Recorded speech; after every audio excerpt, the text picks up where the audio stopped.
اللہ سے رجوع کرتے ہیں، ہمارے اندر جو گناہ ہے، جو غلطی ہے، جو کوتاہی پائی جا رہی ہے، اس کوتاہی سے ہم اللہ کے سامنے میں ہاتھ اٹھا کر کے توبہ کرتے ہیں، تو اس کا ہمیں کیا فائدہ ملنے والا ہے؟ کیا فائدہ ملے گا ہمیں؟ تو سب سے پہلے نمبر پر ہم سے جو کچھ بھی گناہ ہوا تھا، اللہ رب العالمین اس گناہ کو معاف فرما دے گا، اسے دھل دے گا۔ اسی لیے سنن ترمذی کی روایت کے مطابق اللہ کے نبی صلی اللہ علیہ وسلم نے بیان فرمایا کہ ایک بندہ جب کوئی غلط کام کرتا ہے، گناہ کرتا ہے، تو اس کے دل پر ایک سیاہ نقطہ ڈال دیا جاتا ہے۔ اگر وہ توبہ کر لیتا ہے، گناہ سے رک جاتا ہے، باز آ جاتا ہے اور اللہ سے اپنے گناہوں کی معافی طلب کرتا ہے، تو سیاہ نقطہ بھی دھل جاتا ہے۔ اور اگر گناہ پہ گناہ کرتا ہے تو وہی سیاہ نقطہ بڑھتا جاتا ہے، یہاں تک کہ پورے دل پہ چھا جاتا ہے، پورے دل پہ چھا جاتا ہے۔ تو اگر ایک بندہ گناہ کے بعد توبہ کر لے تو گناہ دھل جاتا ہے۔ یہی وجہ ہے کہ صحیح مسلم کی روایت کے مطابق حضرت عمرو بن عاص رضی اللہ تعالی عنہ جب اسلام قبول کرنے کا ارادہ کرتے ہیں تو اللہ کے نبی صلی اللہ علیہ وسلم کے پاس میں آتے ہیں اور کہتے ہیں کہ اے اللہ کے رسول، میں آپ کے ہاتھ پر اسلام قبول کرنا چاہتا ہوں۔ اللہ کے نبی صلی اللہ علیہ وسلم نے ہاتھ بڑھایا تو اس نے ہاتھ کھینچ لیا۔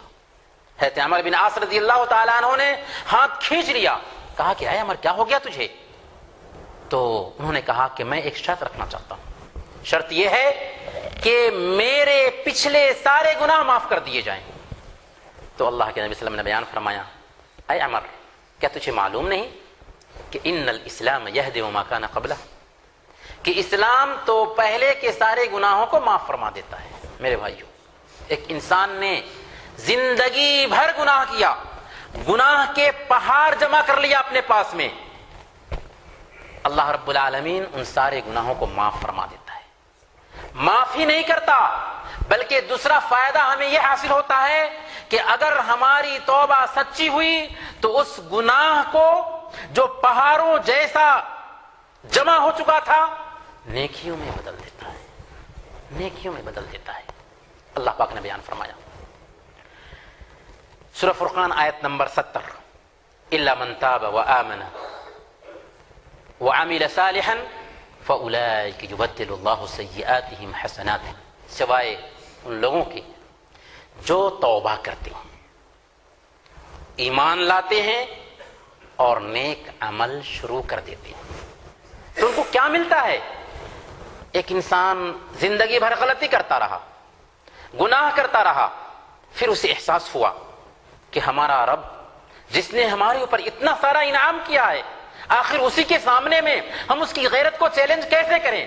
فوراً وہ پچھتاتا ہے، سچی توبہ کرتا ہے، تو اللہ رب العالمین یہ نہیں کہ اس کے گناہوں کو معاف فرما دیتا، بلکہ جتنا اس نے گناہ کیا تھا زندگی بھر، پہاڑ گناہ کا اس نے جمع کر رکھا تھا، ان سارے گناہوں کو نیکیوں میں چینج کر دیتا ہے، نیکیوں میں بدل دیتا ہے۔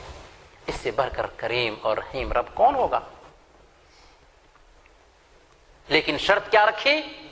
توبہ کرے اور توبہ سچی ہو، ایمان لائے، ایمان آنا چاہیے، اللہ کو نفع و نقصان کا مالک سمجھنے لگے، اللہ رب العالمین ہی کو ملجا اور ماوا سمجھنے لگے، اور پھر اس کے ساتھ ساتھ اللہ پر ایمان لانے کا جو تقاضا ہے، اس کی جو مانگ ہے، اسے پورا کرنے لگ جائیں، اللہ کے مامورات کی بجاوری کرنے لگیں، اور اللہ رب العالمین نے جن کاموں سے روک دیا ہے اس سے رکنے لگیں، تو حقیقت میں ہم توبہ کرنے والے ٹھہرے، ایمان لانے والے ٹھہرے، اور پھر عمل صالح کرنے والے ٹھہرے۔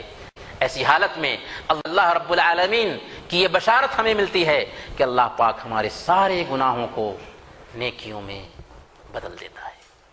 بات یہیں پر ختم نہیں ہوتی میرے بھائیوں، بلکہ دنیا میں ایک انسان زندہ رہ کر کے خوشحالی چاہتا ہے، مال و اولاد میں برکت اور ترقی چاہتا ہے، توبہ اور استغفار کی وجہ سے، استغفر اللہ استغفر اللہ استغفر اللہ، توبہ اور استغفار کی وجہ سے اللہ رب العالمین اسے خوشحالی عطا فرماتا ہے، مال میں اور اولاد میں۔ اللہ پاک نے سورہ نوح میں بیان فرمایا، حضرت نوح علیہ الصلوۃ والسلام کی زبانی فَقُلْتُ اسْتَغْفِرُوا رَبَّكُمْ إِنَّهُ كَانَ غَفَّارًا يُرْسِلِ السَّمَاءَ عَلَيْكُمْ مِدْرَارًا وَيُمْدِدْكُمْ بِأَمْوَالٍ وَبَنِينَ وَيَجْعَلْ لَكُمْ جَنَّاتٍ وَيَجْعَلْ لَكُمْ أَنْهَارًا. ہم نے کہا کہ اے اللہ کے بندو، اپنے گناہوں کی اللہ سے معافی مانگو، کیونکہ وہ توبہ قبول کرنے والا اور رحم کرنے والا ہے. اس کا فائدہ کیا ہوگا؟ سب سے پہلا فائدہ کہ آسمان سے موسلادھار بارش برسائے گا، قحط سالی نہیں آئے گی.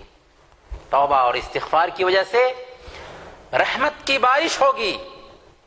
دوسرا فائدہ، مال اور اولاد کی برکت حاصل ہوگی. مال میں اللہ رب العالمین زیادتی فرمائے گا.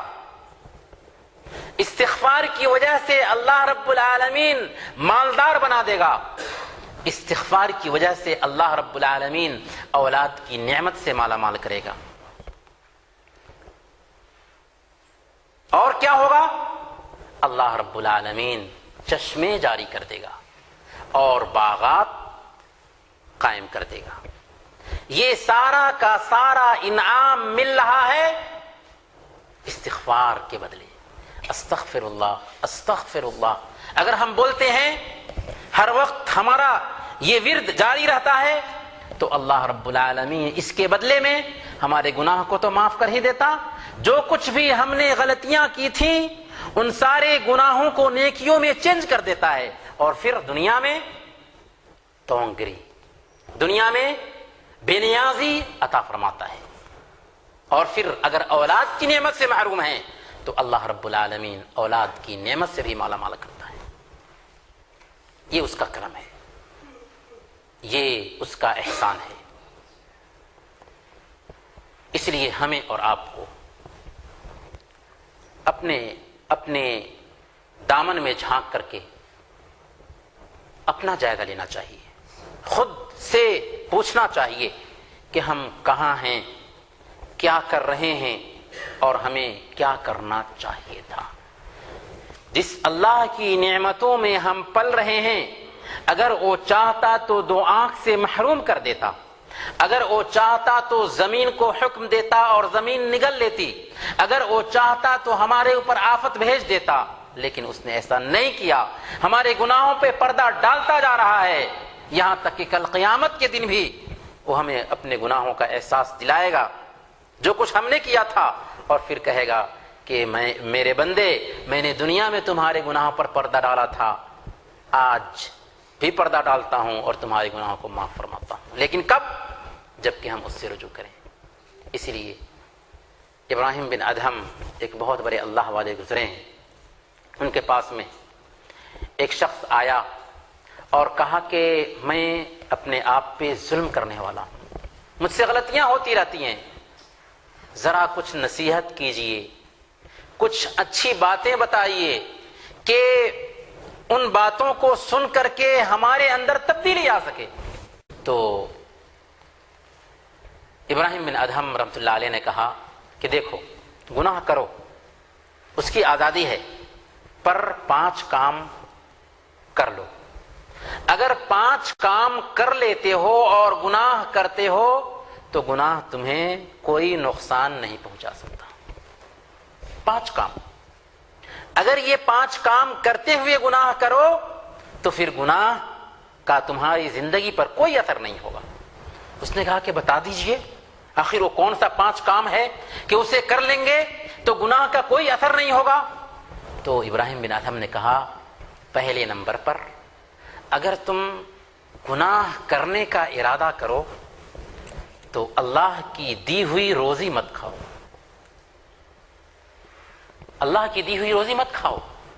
اس نے کہا کہ پھر کہاں سے روزی کھاؤں گا؟ ساری روزی تو اسی کی دی ہوئی ہے، سارا رزق تو اسی کا پیدا کیا ہوا ہے. تو ابراہیم بن ادہم نے کہا کہ تم اللہ ہی کا دیا ہوا کھاؤ اور اسی کی نافرمانی کرو، کیا یہ تیرے لیے مناسب ہے؟ اس نے کہا کہ دوسرا نقطہ بتائیے. کہا کہ اگر تم اللہ کی نافرمانی کرنا چاہتے ہی ہو تو اللہ کی دھرتی پر اس کی نافرمانی مت کرو۔ اس نے کہا کہ ساری دھرتی تو اللہ کی ہے، تو آخر ہم کہاں جائیں گے نافرمانی کرنے کے لیے؟ تو ابراہیم بن ادہم نے سمجھایا کہ اسی کا کھاؤ اور اسی کی دھرتی پر اس کی غیرت کو چیلنج کرو۔ اس نے کہا کہ تیسری وصیت بتائیے، تیسری خصوصیت بتائیے۔ تو اس نے کہا، ابراہیم بن ادہم نے کہا کہ دیکھو، اللہ کی اگر نافرمانی کرنا چاہتے ہو تو ایسی جگہ چلے جاؤ جہاں وہ تجھے دیکھ نہ رہا ہو۔ اس نے کہا کہ ایسا کیسے ہوگا، ہر جگہ اللہ ہمیں دیکھ رہا ہے۔ تو ابراہیم بن ادہم نے اسے احساس دلایا کہ تم اسی کا کھا رہے ہو، اسی کی زمین پر اس کی نافرمانی کرتے ہو، اور اسی کے سامنے میں تجھے جرأت پیدا ہو رہی ہے کہ اس کی نافرمانی کر سکو۔ اس نے کہا کہ چوتھا نقطہ بتائیے۔ تو ابراہیم بن ادہم نے کہا کہ جب موت کا فرشتہ تیری روح قبض کرنے کے لیے آئے تو اس سے کہہ دینا کہ ذرا انتظار کرو، میں توبہ کر لیتا ہوں، نیک عمل کا توشہ جمع کر لیتا ہوں، اس کے بعد میری روح قبض کرنا۔ تو اس نے کہا کہ ایسا تو میری سنے گا نہیں۔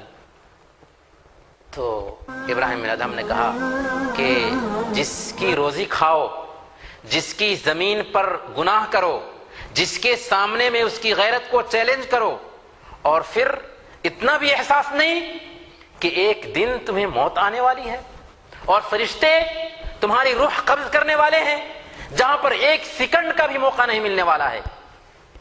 اس نے کہا کہ آخری وصیت بتائیے۔ ابراہیم بن ادہم رحمۃ اللہ علیہ نے کہا کہ جب فرشتے تمہیں پکڑ کر کے جہنم میں ڈالنے کے لیے لے کر جائیں تو اس وقت انکار کر دینا، کہہ دینا کہ میں نہیں جا سکتا تمہارے ساتھ۔ تو اس نے کہا کہ آخر میرے اندر ایسی طاقت کہاں کہ فرشتوں کو ہم جھنجھوڑ سکیں۔ اس لیے ہمیں عہد کرنا چاہیے کہ شیطان کے پھندے سے ہم اپنے آپ کو دور رکھیں گے، کیونکہ شیطان کی بات مانی تو ہمیں وہ اللہ کی یاد سے دور رکھے گا، اور جب ہم اللہ کی یاد سے دور رہیں گے تو شیطان ہمارے اوپر قبضہ جما لے گا۔ وَمَن يَعْشُ عَنْ ذِكْرِ الرَّحْمَنِ نُقَيِّضْ لَهُ شَيْطَانًا فَهُوَ لَهُ قَرِينٌ، کہ جو کوئی اللہ کی یاد سے غافل ہوتا ہے، شیطان کو ہم اس کے اوپر مسلط کر دیتے ہیں اور وہ اس کا دوست بن جاتا ہے۔ یہ ایک طرف تو شیطان ہے جو بہکاتا ہے، دوسری طرف ہمارا نفس امارہ ہے جو ہمیں برائی پر آمادہ کرتا ہے، اللہ کے احکام کو بجا لانے سے روکتا ہے اور برائی پر ابھارتا ہے۔ شیطان کی اگر ہم نہیں مانتے ہیں تو اپنے نفس امارہ کو بھی لگام دینا ہوگا، اللہ کا ڈر ہوگا، اللہ کی نگرانی کا احساس پیدا ہوگا، اللہ کی گرفت کا احساس ہوگا، تو ہم سب کو چھوڑ دیں گے۔ تو نفس کے بندے جو ہوتے ہیں، نفس کے پجاری جو ہوتے ہیں، ان کو کبھی بھی توفیق نہیں ملتی۔ اس لیے ہمیں یہاں سے اٹھنے سے پہلے یہ عہد کرنا چاہیے کہ باتیں تو بہت ساری سنتے ہیں، لیکن ذرا اپنے آپ کا جائزہ لے کر کے اٹھیں کہ ہماری زندگی میں کون کون سی کوتاہیاں پائی جاتی ہیں اور کون کون سی اچھائیاں پائی جاتی ہیں، ان اچھائیوں کو کیسے آگے کیا جائے اور ان کوتاہیوں پہ کیسے لگام دیا جائے۔ ہر انسان اپنے نفس کا مالک ہے، ہر انسان اپنے بارے میں زیادہ جانتا ہے۔ کیوں؟ اس لیے کہ ہمیں پتہ نہیں ہے کہ کب موت آ جائے۔ ہمارا ایک ننھا سا بچہ وہ بھی موت کے منہ میں جا سکتا ہے، اور ایک 90 سال کا انسان بھی موت کے منہ میں جا سکتا ہے۔ موت کا وقت معلوم نہیں اور اس کی عمر بھی معلوم نہیں ہے۔ جب بات یہ ٹھہری تو سستی کب تک اور ٹال مٹول داب کے۔ ہمیں چاہیے کہ اپنا محاسبہ کریں، اپنے آپ کا جائزہ لیں۔ اگر کوتاہی ہے تو اللہ رب العالمین سے توبہ کریں، اگر عملوں میں کچھ کمی پائی جا رہی ہے تو اس کے لیے ہمت باندھیں، اس لیے کہ جو بندہ ہمت کرتا ہے، عزم کرتا ہے، حوصلہ سے اللہ رب العالمین کی فرمانبرداری کے لیے اپنے آپ کو تیار کرتا ہے، حقیقت میں اللہ توفیق دیتا ہے اسے. اور جو انسان اللہ کے بھروسے جیتا ہے، اللہ رحیم ہے، اللہ کریم ہے، اسے کبھی توفیق نہیں ملتی توبہ کرنے کی. اللہ تعالیٰ سے دعا کرنی چاہیے کہ اللہ تعالیٰ ہم سب کو توبہ کی توفیق عطا فرمائے. ہمارے جن بھائیوں اور بہنوں سے کس طرح کا گناہ ہو رہا ہے، اللہ رب العالمین تو ان گناہوں کو معاف فرما دے. ہم اگر کسی طرح کی مصیبت سے دوچار ہیں تو الہ العالمین تو اس مصیبت سے ہمیں نجات عطا فرما. الہ العالمین جو بھائی یا بہن بیمار ہیں، اگرچہ بیماری مایوس کن کیوں نہ ہو، الہ العالمین تو انہیں شفاء عاجلہ کاملہ نصیب فرما. جو لوگ اس دنیا میں باحیات ہیں انہیں نیکیوں کی توفیق عطا فرما، اور جو لوگ اس دنیا سے جا چکے ہیں ان کی قبروں کو نور سے بھر دے، انہیں جنت الفردوس میں جگہ نصیب فرما، اور آخرت میں ان کا بہتر حشر فرما. آمین. وصلی اللہ علی نبینا محمد وعلی آلہ وصحبہ اجمعین.